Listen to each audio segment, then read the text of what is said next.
Ladies and gentlemen, welcome back to another video. Hope you guys are doing well. In today's video, we'll be going over how to set up the FMC for the 757 and 767. Good afternoon. Hello, number 323, that is IRS monitor. Hello, 323, good afternoon. Let's approach for runway 18 left. So, welcome to the flight deck of the 757. We currently have power established, did some of the basic overhead scan, except for one thing, but we'll get to it in a second. And yeah, let's get right into the FMC. So, here's the FMC. Flight management computer, and first thing we're going to cover are settings real quick before we get into it. And you can see that there are two settings here, but then there's also a few settings, or one setting and a very important setting in the tablet. So let's go to avionics, and it's the GPS equipped. So I'll cover that in a second. So the difference between original and PIP are not significant, except for in the init ref page. You'll notice that the PIP FMC will provide you with reference speeds, so V1, VR, and V2, whereas original will not have any reference speeds, which means you'll have to put them in yourself. That's one of the bigger differences, but there are also a couple other differences. For beginners, I would recommend using PIP, but if you're more advanced and you want to, a little challenge and want to look up the V speeds yourself, go with original. If you're not certain what V speeds are, the speeds at which you decide whether you want to abort the takeoff, the decision when you are going to rotate the aircraft, and then the minimum safe climb speed with one engine out. That's V1, VR, and V2. But we're not going to get too much into it. We're just going to go into how to program the FMC. For beginners, I would recommend using PIP. And then weight units, it's obviously your preference, whether you want to use pounds or kilograms. I would recommend, if you do plan a flight, which I have, that you keep the weights together in one, so you don't mix and match weights. That could cause quite a bit of issues. And the other thing is the GPS. Most aircraft these days do have a GPS equipped. However, the other aircraft may not. For example, the 757 may not. So let's go to FMC. This is how we start. We go to menu, select FMC. And the first thing we're going to look at is our IDENT page. First things we're going to check are our model. So make sure that the model is correct, which it is. Your engine type is also correct. And your nav database is up to date. If it is not up to date, that probably means either one. If you do have a subscription, that means you've installed it incorrectly. Or if you don't have a subscription, then that is completely normal. You don't have the most up-to-date nav database. And you'll have to purchase a nav database subscription if you desire so. But it's not required. It's just a tool to help you with up-to-date nav database or nav data. For example, I would highly recommend it if you're going to fly on VATSIM or IVAO or Pilot Edge. In fact, I believe in Pilot Edge you even must have updated nav data. But anyways, that is checked. All the other information, this model version, that's the model version of the current aircraft. So your FlightFactor's model version of the 757. This is not needed for us, and this is not needed for the flight sim, but in real life this would actually be possibly used. But in flight sim, this is not required. Next is the position init page, and this is where we get to our GPS. So you can see the position init. The aircraft needs to know where we are with the inertial reference system. You can see that our displays here are not showing any information, especially the map. That is because the aircraft has no idea where we are, and it needs to know where we are. It uses a inertial reference system, and like I said, it needs to know its current location in order to proceed. The IRSs are on the overhead right here, and to align them you need to select each position switch to nav. You'll see that the on DC light will momentarily illuminate, and then they should switch to align mode. Give them a couple seconds. There's 1, there's 2, and there's 3. You can see that once we're in the FMC, once we set the IRS position, or set the IRSs to nav, it allows you to put in a position. Now you notice two different types of fields. There are dashed fields, and then there are fields with boxes. Dash fields generally mean that you don't have to put in that information in order for the FMC to properly function, and box information is information you must enter, otherwise the aircraft or the FMC does not know what to do with itself. So you can see that the IRS need to know their position, and there's two different ways of doing it. If you have the GPS equipped, you'll see that it gives you also a GPS position. Then you always want to use the GPS position. You just copy the GPS position like so, and then paste it into the set IRS position. However, if you don't have GPS equipped, what you would do is you put in your reference airport, which is for us Chicago. We're currently in Chicago. Oops. That is the bug. That should not happen. Anyways, put in Chicago. And if you want to put in a gate, but you can see that sometimes it says not in database. That is very dependent on the database that you use. Some airports, for example, Heathrow, I believe, if you put in the gate, it actually does work. And I see a lot of people, when they put in a gate successfully and it works, they still like to copy the airport coordinates and put it in the IRS position. If the gate works, always use the gate. It is the most accurate position you can use besides the GPS position. So if you don't have a GPS, always go with the gate position. And if the gate doesn't work, then go with the airport position and put it in the set IRS position. If you have the GPS position, just go straight off with the GPS position. So we're going to go and put that in. And now the IRS know approximately where they're going to be once they're finished aligning. Well, not approximately, pretty accurately. Once the IRSs are aligned, you'll see that this disappears and the displays or the map will know where it is, and it will give you all kinds of information that you require. Okay, so we're gonna continue without the GPS, but you can go ahead and use the GPS in the future. All right, next is the route page, and you can already see, because we put in Chicago in our reference airport field, we do not need to put it in. It automatically puts it in the scratch pad for you, so we can just paste that into our origin, and then for our destination, we're going to fly to Atlanta today. So put in Atlanta, and that is complete. That is all the information you need to put in, because those two fields were boxed. However, we can still continue to put in some information here. If you have a company route, which means you have a route exported from a flight planner, for example, PFPX or SimBrief, you can put in the name of that. You can put in the name of that route, paste it in, and it should load in without a problem. If there are problems with that, go ahead and follow these instructions. To export the flight plan to your aircraft, in case you do want to use the company route and want to save a little bit of time, if you run SimBrief, make sure to download the SimBrief downloader, as it is very useful and saves a lot of time. And make sure to set in these folders for the 757 and 767. They both use the Aerosoft FLP format for the routes, so it is important that you export it in the correct folder, which in this case is the company routes folder of that aircraft. If you're running PFPX like I normally do, just export it as an Aerosoft extension or variant, and then just choose the folder by using browse, and then choosing the folder for that specific aircraft. Another way of exporting your flight plan or using a company route feature is very simple, and it is via a text document. You don't have to write it in ICAO format. What does that mean? Well, very simple.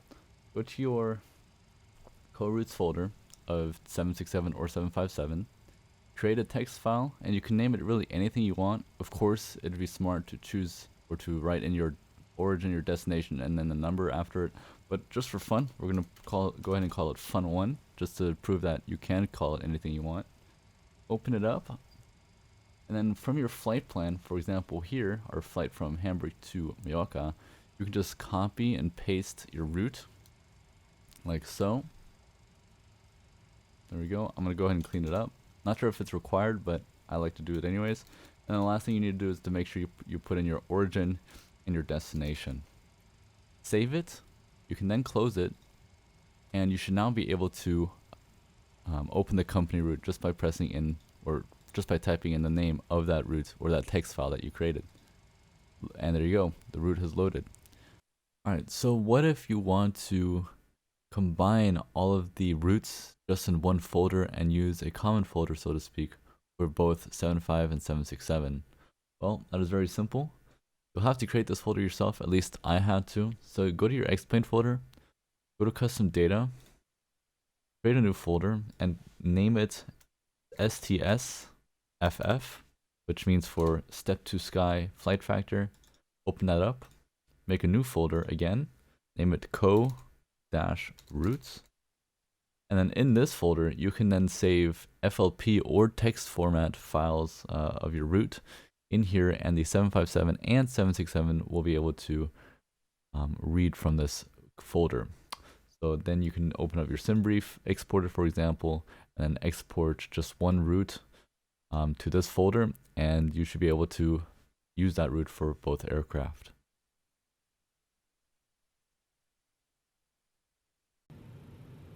Alright, so let us continue here. We have the origin and a destination plugged in. Next up is to put in information that we may not need to input in, but I like to do so just to have as much plugged in as possible. So the first thing is the runway. Today we're expecting to depart runway 28 right, so I'm going to go ahead and put 28 right and plug it in. If it does not work, just make sure you didn't put a typo or put in the wrong airport. Also, it is possible that if you're flying in, if you have outdated nav database, it is possible that that runway does not even exist in that database yet, so that could also be a problem. Next is the flight number for Delta 222, and we'll put that in.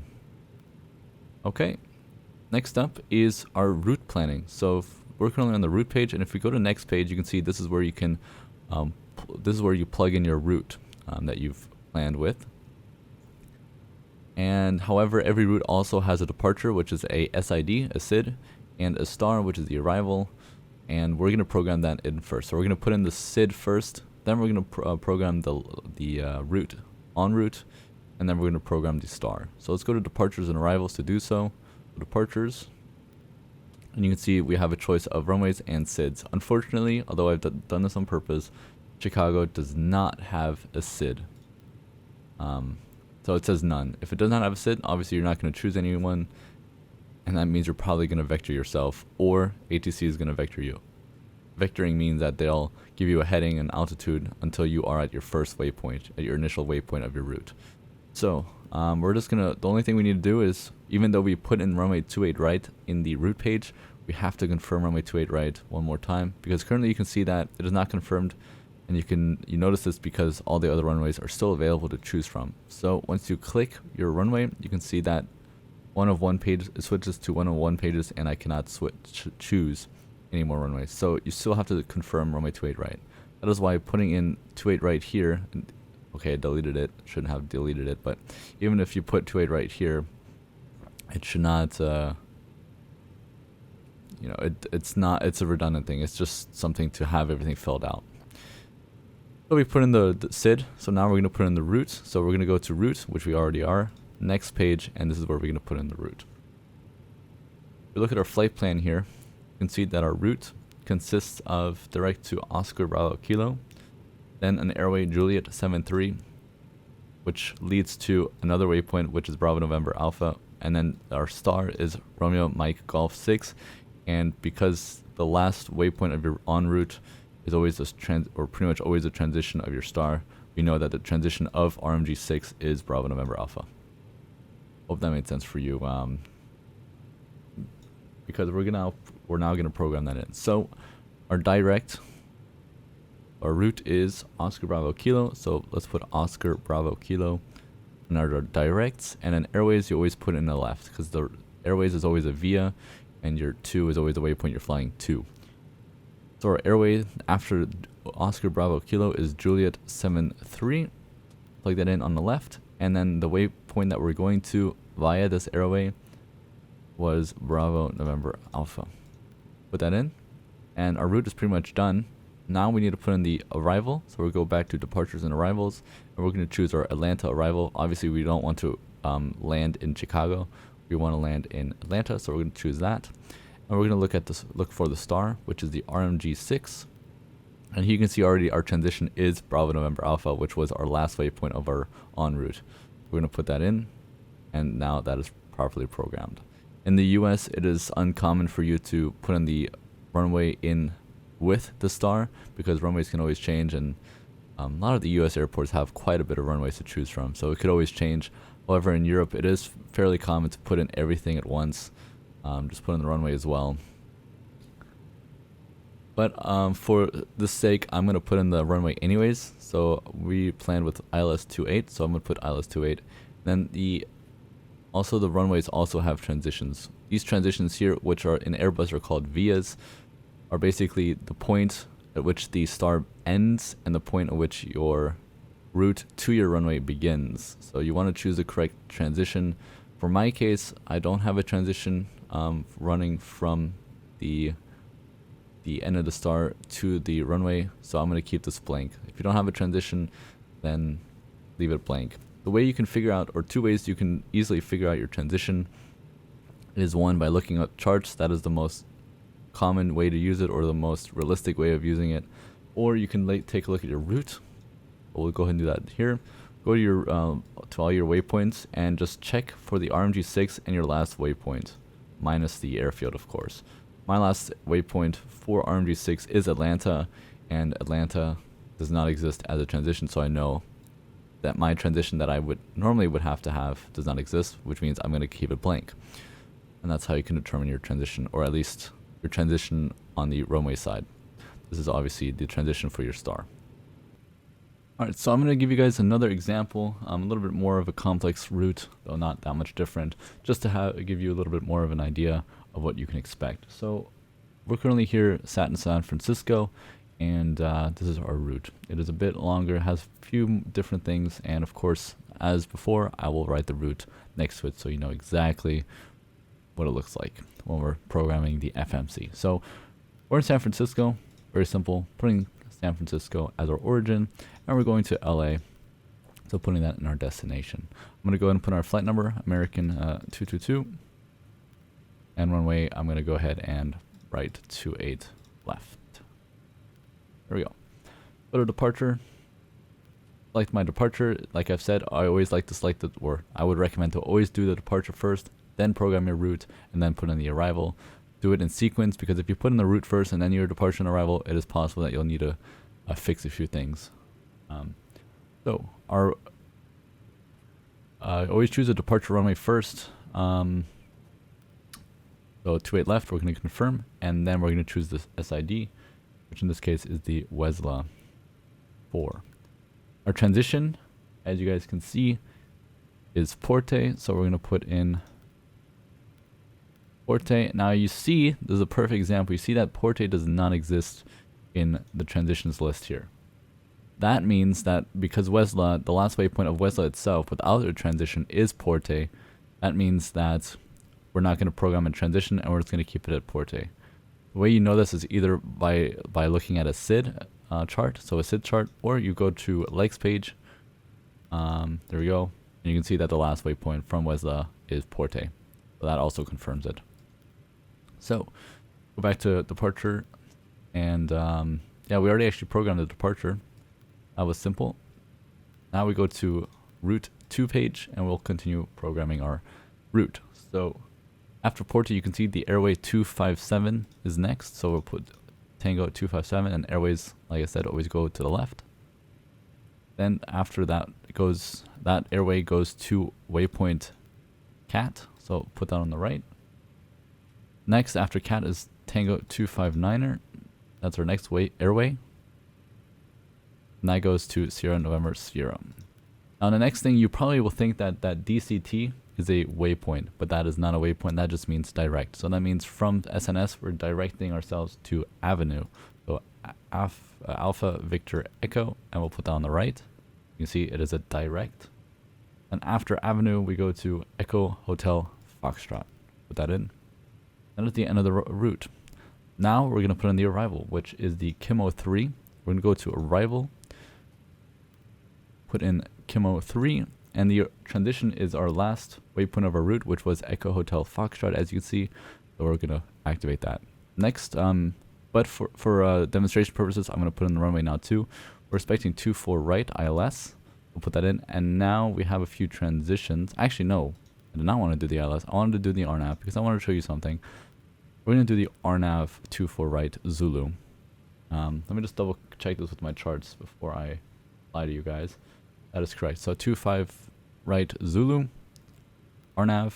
And now you can see a couple transitions. With the RNAV, you always want to make sure you have a transition as well. So this transition, like I said, is the transition from the last waypoint of your star to the first waypoint of your runway or approach.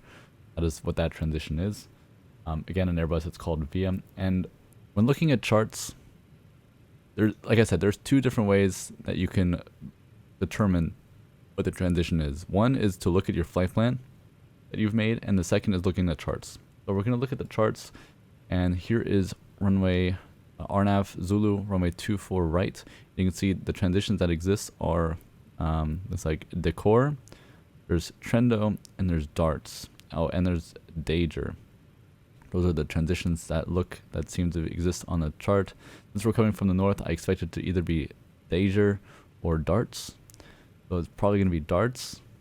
However, the way to confirm this, like I said, is with your flight plan. So we look at the very last waypoint of our arrival of our star, and you can see that it is indeed darts. So I know that my transition from the last waypoint of Kimo 3 to the runway is darts. So we're going to program that in. We're going to put darts as our transition, and we now have a properly routed RNAV approach. We go to route. We're going to activate and execute the changes. If you're obviously happy with everything, we're going to confirm that there's no discontinuities. So again, clear that out. And that looks good. We're now going to check our flight plan by going to flight plan mode, as you can see here. And we're going to step through all of our waypoints. So let's go back to, we'll go to the first page here. Okay, that's, yep. So 28 left, that's our departure. Go to Wesla, Porte, from Porte, continuing down the airway to all the waypoints, and then this is our arrival, Kimo arrival, and it is all perfectly connected. So that is another demonstration of programming another different kind of route. So another tip for creating a flight plan, or not necessarily creating one, but by typing one in, there's a little trick that you can use as well to make putting in airways much faster. I personally don't use this feature because sometimes, and this is not because of the add-on, it's just that's how this FMC sometimes work in nav database. It's normally a nav database issue or discrepancy, but what you can do is you can put in on your route page, you can just put in airways after airways, and it should autofill your transition from each airway. So let's take a look at that. So you can see that our flight plan route here, and of course I'm going to type it out again just to show you. And so that's our route, and you can see that after a deco, our first airway is November 850. So we're going to put that in, and then normally, like I've mentioned before, you would put in your last waypoint of that airway, which I like to personally do just because sometimes, like I said, it is possible that putting in airways after airways does not always give you the right waypoint. I mean, it works very well, but sometimes it's, like I said, nav database is not always perfect. So, and deleting it can be a hassle sometimes, especially if you don't notice it right at the beginning. So always when you put in every airway, make sure to double check your waypoint first, because like I said, it is possible that it could be the wrong one. Our next airway, so I'm going to demonstrate now, is UN 850, and you just put it in below, and you can see that it autofills the waypoint between these two airways. So Whiskey Romeo Bravo. Next is November 869er. So Nator is checked. Uniform November 869er. Olbin is checked, and so on and so forth. We're now going to go to route page again, and you can see that that has filled out. However, we have a little problem here. There is a blank, and we're going to take a look at that. Every time you have a blank in the route page, I would recommend always going to a legs page, which is basically the page at which all your waypoints are listed and the route that you'll be flying. So we now covered route, we covered departures and arrivals, and we're now going to go to legs page. The legs page, like I said, has all the waypoints required for your route, or all the waypoints that you've programmed in. And you can see that here we have a blank space. Most likely you'll have these blank spaces in your arrival, like here. I'm going to cover this one first, and you can see that this blank right before that is a waypoint called vectors. It's not really a waypoint. What it means is that at this point, so after Atlanta, you expect ATC vectors. You're expecting ATC to give you a heading and bring you to your runway or to your ILS. So normally this is something you would not delete, so don't delete blank spaces if it is truly a vectors, and you definitely don't want it after you reach Atlanta. You definitely don't want to use LNAV, or you definitely don't want to continue on this path via vectors, because vectors goes on forever. It is a line that goes on forever, and I'm going to show you that in just a second here. Yeah, and here you can see that the IRSs have a line because you now have the PFD and the ND giving you information. So let's go back to this part, and we can see that this is en route.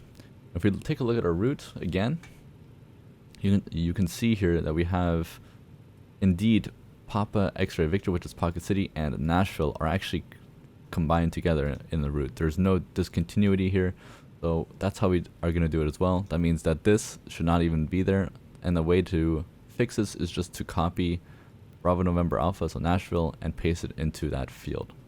And now you can see the route is connected. Once you're happy with your route, you can double check that with the plan mode. So go to plan mode.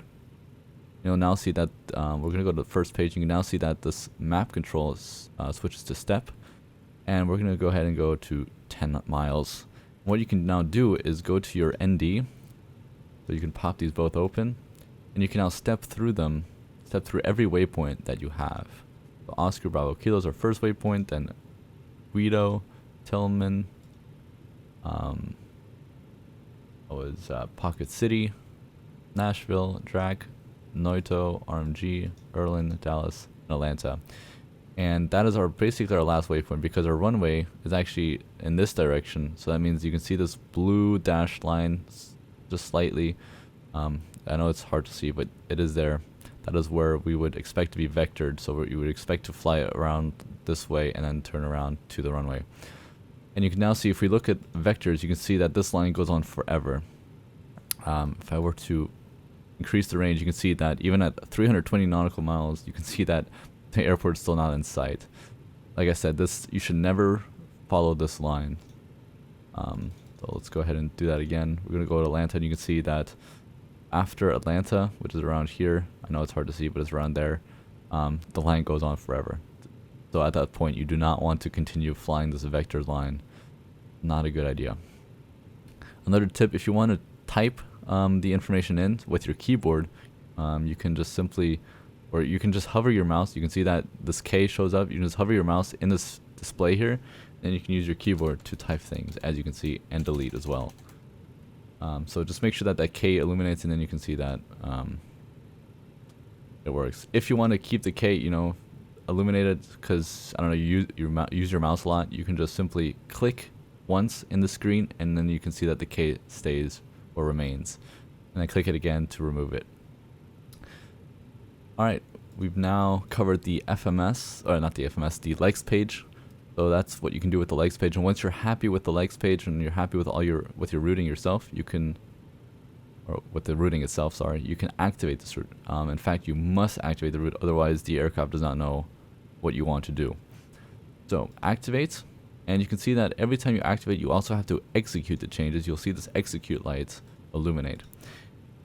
The reason why this, here's a good tip. If you accidentally make a mistake on your route page or anywhere, whether it be any page, and you've already activated the route, what you can do is, instead of executing obviously the changes because you've made bad changes, you can just press erase, and it will erase any changes you've previously made. And that's a good tip for you as well. But we like what we saw, so we're going to activate and execute the changes, and now our route is active, and the aircraft will now fly this route. And you can see that our route is also now magenta, which means it's active as well. So we've now covered the route, the legs, and the departures and arrivals page. Let's head over to our direct to page. So in case ever you want to fly directly to a waypoint, or ATC tells you to fly direct to waypoint, you can just simply copy any route or any waypoint on any of the pages, for example Nashville, and you can paste it into the direct to. And you'll see that the aircraft will then fly direct Nashville. You can see that now I have to execute the changes every time, but this was a mistake, so I'm just going to erase that change, and you can see that the route is back to normal. But this is the direct page, that in case you have to direct somewhere. So now we covered route, legs, departures, arrivals, and directs. Let's go to init ref. Depending on what situation or what state you're at with the FMC, the init ref may bring you to different pages, but normally it should bring you to the performance init. If it does not, just select index and go to performance page. Performance page is where you want to put in your zero fuel weight, your reserve fuel, your cruise altitude, and your cost index. Your gross weight is also boxed, as you can see, but it will calculate your gross weight automatically by using the zero fuel weight that you put in and then adding the fuel on top. You can also put in the gross weight, and the zero fuel weight should also be calculated automatically, but it is general practice to put in the zero fuel weight, as it is normally given to you by the load manager. So zero fuel weight for today's flight, we can check here what we've loaded in. We'll go to ground. You can see that our zero fuel weight is 178.8. So we're going to put that in, 178.8, and we're going to put that in. As you can see, the gross weight now calculates itself. Just another quick tip, if you would like to save some time, so this is not a realistic feature, it's just a feature made for the ease for the simmer, make life a little bit easier and faster, is you can just simply click the zero fuel weight field once, and it will auto-populate with your actual zero fuel weight of the aircraft. Our reserve, this is where you need to check your flight plan again. So we're going to go to flight plan, and our reserves, our final reserves will be 3.2, and we're also going to put in our alternate on top. So your reserves is always going to be your final reserves plus your alternate fuel. So this is going to be about 5.1. So we're going to put 5.1 into the reserves page or reserves field. Next, our cruise altitude, again, also checked with the flight plan, very simple. Right up here is going to be flight level 360. So just put in 360, plug it in, and it'll put flight level 360. The last thing we need to put in is our cost index. Cost index determines how much fuel you're going to use and how powerful your engines are going to be running in cruise. So the higher the cost index, the faster you're going to fly, which means the more fuel you're going to burn and the more money the airline will spend. And the lower the cost index, the slower you're going to fly, though not necessarily too much slower. Less fuel, therefore you're going to burn less money the airline will have to spend on that flight. Cost index is variable. Every airline uses either a set amount of cost index, or some airlines even calculate it. A good general rule of thumb for for smaller aircraft, for example the 757, even though it's not that small, is normally 30 to 50. If you're flying a longer flight, I would recommend using 50. If you're flying a shorter flight, use 30. We're going to plug that in. That's only for those who are starting off. Of course, once you get into more detail, you would probably try to look up a cost index for your airline that you're flying, Delta for example, and you would plug that in. Step size is the amount of is your step climb. This is normally done only for longer flights, 5 or more hours. So if you're initially going to climb to flight level 360, and eventually in the route you're expected to climb to flight level 380, then you would plug in 2,000 because you're stepping by 2,000. You're not going to be stepping, just put in 0. It should normally work. There you go. And so step size will not be calculated. If it says ICAO, that means the aircraft will automatically calculate your step climb for you, which in some certain situations you don't want to do that. Next page that it recommends us to do or to go to is takeoff. So from the inner F, we're still going to continue here, and we're going to go to takeoff. And here's a little bit of information that you can see. So this is the PIP version, and let me show you the original version real quick. We're going to continue with the PIP version, but I'm just going to show you the differences, just so you'd have an idea. That would be in the avionics. So we're going to go to We can't change it. I think we can change it now that we've got it loaded. Yeah, no, we've got an aircraft loaded, so we can't. Unfortunately, I can't show you. But if I do, if I do not forget, I'm going to show you an image of that as well, of the differences. We're now running the PIP, and you can see that here you have to put in some information. Now you can see that flaps is the only recommended, or the only necessary thing, and that is true. However, we're going to fill out everything, and you have to pretty much fill out everything. So we're expecting to take off with flaps 5, and based off of that information, select your reference speeds to on. So they're currently off, but to select them on, just press here, and you can see that you have some V speeds. So V1 137, VR 140, and V2 146. If you're also going to use it, so here's a little problem.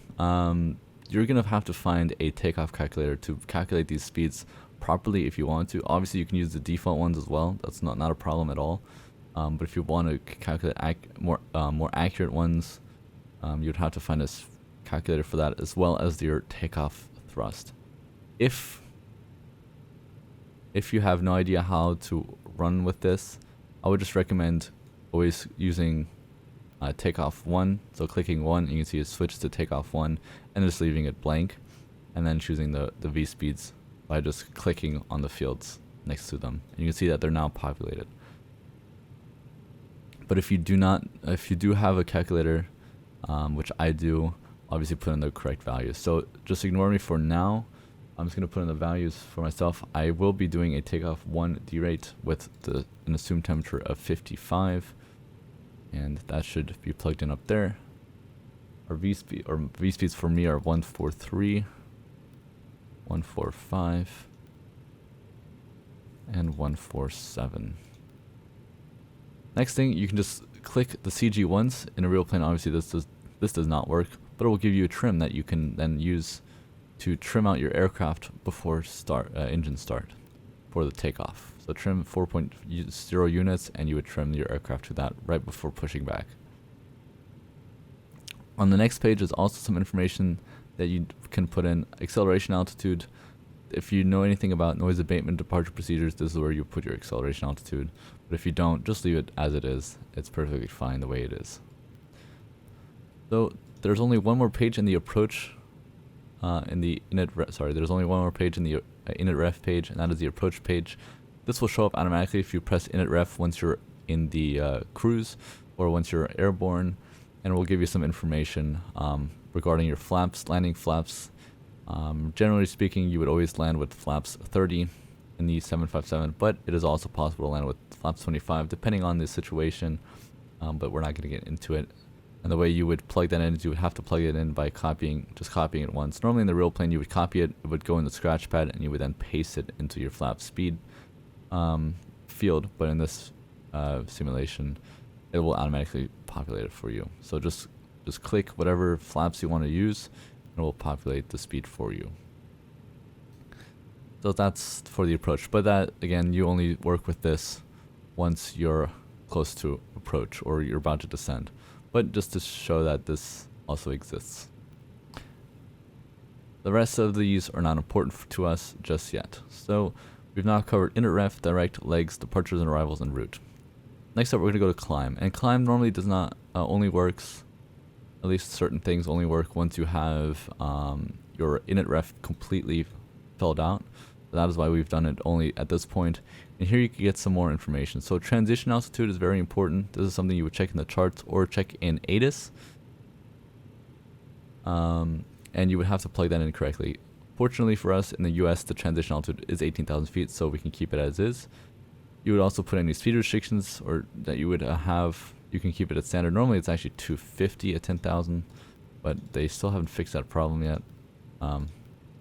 So yeah, it's an issue that they have had for a while, but hopefully they'll fix it. Since they're working on a brand new VNAV, hopefully they'll fix it by then. And all the rest of this information is redundant for us. Next, we'll go to cruise page, and here is where you're going to choose between two different things. So LRC or Econ. So I'm going to choose LRC cruise, and that is that. Descent, next is descent, and here you can put in the same speed restrictions and some forecasts, but this does not work. The only thing that will work and that you have to put in is go to forecast. You have to put in your transition level at your destination, which in this case is also 18,000 feet, so I don't need to change it. If I needed to change it, just change it like so, and it will work. Again, you would check that via the charts, but normally transition level does not exist in the charts. You would have to read ATIS or listen to ATIS. So we've now covered all of these buttons. We've all covered these. Next is hold. So if ATC ever requires you, or if you would like to do a hold, here's where you can program that in. So just go to next hold. You choose the waypoint at which you want to hold. So we're just going to pretend Oscar Bravo Kilo, plug it in, and here you can program in the kind of hold that you want to do. So the inbound course you can program in. So we're going to choose 350, and you can choose whether it's going to be a left or a right turn. So just by clicking /L, switch it to L turn, to a left turn, and /R should switch it to a right turn, depending if you want to do a right turn or a left turn hold. Obviously, you can also change the leg time or the distance. So if you want a 2-minute leg time, you switch it to 2 minutes, or if you want a set amount of distance, you can program that in, and it will choose the distance over the leg time. You can also, of course, have a speed and target altitude plugged in if you want to do so. But we're not going to do that, so I'm going to erase, and it is now gone. So that is how you use the hold function. Next is progress, and progress is really not necessary, only to give you some information to the next waypoint you're flying to, then waypoint after that, your destination, and what kind of times you can expect, what kind of amount of fuel you can expect, the distance. And another thing I like to look at is what my top of cruise is going to be like, expected to be at. So I like to look whether if this is really high, which really high for me would be like 200 miles. That's definitely a lot. If it's like very excessive, then I know that my cruise altitude probably should not be that as high as it is. Probably should lower it. There's really never a altitude that's too low. It's always one that's too high. But 119 is perfectly fine. And so that just kind of confirms that the altitude that I'm going to be going to or cruise at is sufficient. And that is the progress page. There's really not much to do here. There's also position reports in case you do fly on VATSIM or IVAO and you want to do an oceanic clearance. This is also very useful to read off of for the clearance. Okay, next and last but not least, but this is a very, very cool feature, is the fix info page. Now, if you don't have PIP, this is another difference between original and PIP. With original, you will not be able to put distances. You will only be able to put bearings, whereas PIP you'll be able to use both. And I'll show you what that is in a second. So let's say we're gonna go to legs page. Let's say we wanted to, we're gonna copy 28 right. I think this works. No, okay. Some aircraft it works, some aircraft it doesn't. So we're gonna go Oscar Bravo Kilo. We're gonna go to fix, and we're gonna put that in here. So now what you can do with this, let's get an idea. Let's go to Oscar Bravo Kilo. There we go. We're gonna go to fix page. So Oscar Bravo Kilo, and we're gonna zoom out a little bit. We can now put in reference bearings or distances. So for example, if we were to reach Oscar Bravo Kilo and INTC said 5 miles before reaching Oscar Bravo Kilo, turn left heading 250, for example. That's just an example. What you can do is put slash and a distance, so 5 miles.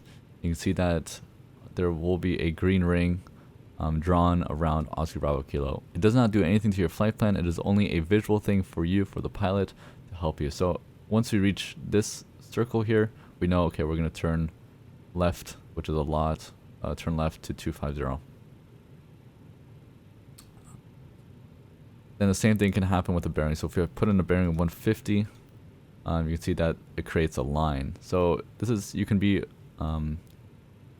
depending on what you are planning on doing, you can program in quite a few tools or draw a few lines and draw a few circles for you to possibly navigate better. But that's all up to you. If you want to have everything in one, obviously you can do so as well. So just put 150 at 5, and I'm going to go and delete that. So now I have it all in one, but it's still the same thing. If you've messed up and you don't want to use this fix, just press erase fix and it'll erase everything you've done. You can also use delete and delete the fix that you've plugged in. And that is the fix page. So those are all the important pages of the FMC. This did not really cover procedures on the FMC. We'll do that once we get to the cold and dark setup for this aircraft. But just, I think it is important to get to know your FMC, since that is the most complicated, at least in my eye, the most complicated system to cover or to know. And once you master this, you'll be able to fly on VATSIM without a problem, really. And that is why I think this is the first thing you should learn. Because flying an aircraft or switching buttons is not as difficult as having to actually program something in. So with that said, I hope you guys really enjoyed this tutorial. If you have, please let us know. And if you have any additional questions, comment them down below without a problem. We'll make sure to answer as much as we can. Thank you all, and I hope you guys have a wonderful rest of your day. Until then, stay safe.